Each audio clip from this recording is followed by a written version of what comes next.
Kain tayo guys. Kaya lang tayo ng ulam. Sabaw. Ayan. Walang sabaw-sabaw. Ayun. Puro sili guys oh. Ang painit habang tag-ulan.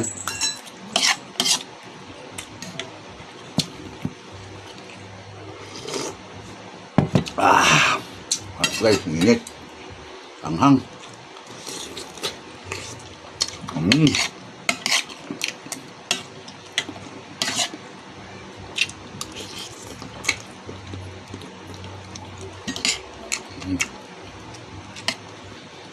Sarap.